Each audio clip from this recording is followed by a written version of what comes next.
I was going to give myself a fresh start there, and I started using there, and it got out of control, and another few years at it there. I managed to get clean for a few months by going to these meetings, these recovery meetings called Narcotics Anonymous, and I wasn't prepared to go to any lengths to stay clean was the problem. They gave suggestions, and as soon as I got clean and I started getting a bit of a life back, I'd run off and do my own thing all over again, getting into relationships. I'm trying to have functional relationships while I'm still dysfunctional. I was clean, but I'd got a whole lot of learnt behaviour that I needed to deal with, a whole lifetime of it, where just selfish stuff. I was a sick man, and I was only attracting sick partners, really. It was 2010. Yeah, Christmas 2010.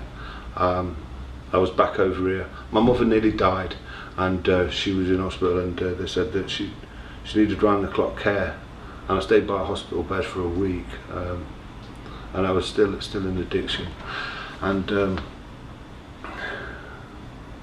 I gave up my place in Nottingham to move back here, which when I left this city, I'm from Derby originally, I left in fear of my life because I'd been kidnapped, and my jaw was broken, I was chopped, someone chopped at me, it went through my nose with a blade, and I was terrified for my life when I left here. I was scared when I came back, even 15 years later, scared to walk the streets because I'd still got this stuff rattling around in my head of what had happened, but I came back to look after my mum, and I was in addiction still, and I knew I needed to get clean. Luckily for me, in 2010, the gear in the streets got really bad.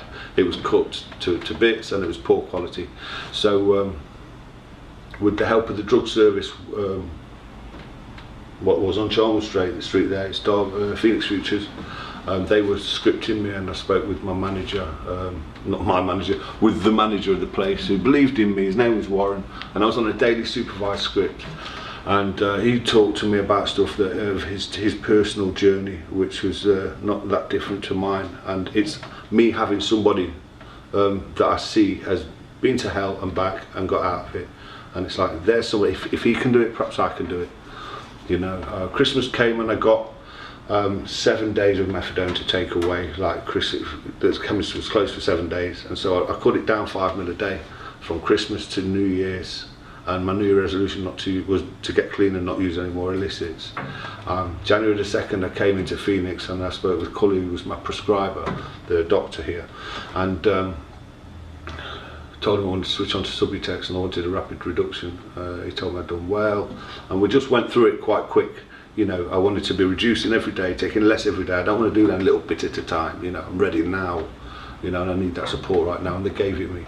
I started engaging in NA meetings, going every single day, speaking in the meetings, speaking out, saying this is me, this is where I'm at, I've took this today, yesterday I took that much, yesterday I took 4 mil, today I've taken 3 mil, and I'm going to get to bed tonight, and I'm going to go to sleep if I can, but no matter what happens, no matter what, I will not take any more drugs today. And I just detoxed myself off by just going to meetings in the community, no fancy rehabs, just like that, and it's managed to stay clean. I managed to get clean. Once I got clean, I took on suggestions to get a sponsor and work the 12-step program, and I did that. I found a guy that I had something I wanted, and it was that peace of mind. He was a loving, caring guy. He'd got a good look in his eye. When I say that, he didn't have the grimace or the frown. You could see, you could tell by speaking to him that he'd been to hell and back, but he'd come out of it. He'd got 7 years clean. He's got a Bachelor of Arts.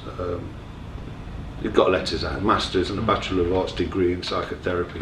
This guy used to live in the streets. Suddenly he's got all of this stuff. Not suddenly, over years and hard work, driving a nice car and stuff. And I thought, if you can do it, perhaps you tell me what your secret is. And he just says, right, just do this. Work this 12-step program. Don't go mad at it. Chip away at it. Answer a question a day.